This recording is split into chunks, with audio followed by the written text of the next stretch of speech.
حذیفہ رضی اللہ تعالیٰ عنہ بیان کرتے ہیں، لوگ رسول اللہ صلی اللہ علیہ وسلم سے خیر کے متعلق دریافت کیا کرتے تھے، جبکہ میں آپ سے شر کے متعلق اس اندیشے کے پیش نظر پوچھا کرتا تھا کہ وہ کہیں مجھے اپنی گرفت میں نہ لے لے۔ بیان کرتے ہیں، میں نے عرض کیا اللہ کے رسول، ہم جاہلیت اور شر میں مبتلا تھے، اللہ نے ہمیں اس خیر سے نواز دیا، تو کیا اس خیر کے بعد کوئی شر بھی آئے گا؟ آپ نے فرمایا ہاں۔ میں نے عرض کیا اس شر کے بعد کوئی خیر بھی آئے گا؟ آپ نے فرمایا ہاں، لیکن اس میں کمزوری ہوگی۔ میں نے عرض کیا اس کی کمزوری کیا ہوگی؟ آپ نے فرمایا کچھ لوگ میری سنت اور میرے طریق کے خلاف چلیں گے، ان کی بعض باتوں کو تم اچھا سمجھو گے اور بعض کو برا۔ میں نے عرض کیا اس خیر کے بعد شر ہوگا؟ آپ نے فرمایا ہاں، ابواب جہنم پر دعوت دینے والے ہوں گے، جس نے ان کی دعوت کو قبول کر لیا تو وہ اس کو اس پر پھینک دیں گے۔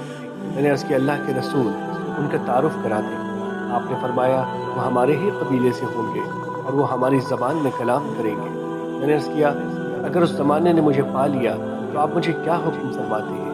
آپ نے فرمایا مسلمانوں کی جماعت اور ان کے امیر کے ساتھ رہ جانا۔ میں نے عرض کیا اگر ان کی جماعت نہ ہو نہ ان کا امام تو پھر کیا کروں؟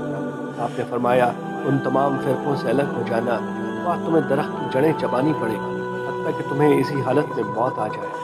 اور صحیح مسلم کی روایت میں ہے، فرمایا میرے بعد حکمران ہوں گے جو نہ تو میری ہدایت و طریق سے رہنمائی لیں گے اور نہ میری سنت کے مطابق عمل کریں گے، اور ان میں کچھ لوگ ایسے ہوں گے جن کے ڈھانچے انسانی اور دل شیطان ہوں گے۔ حذیفہ رضی اللہ تعالیٰ عنہ بیان کرتے ہیں، میں نے عرض کیا اللہ کے رسول، اگر میں صورتحال دیکھوں تو میں کیا کروں؟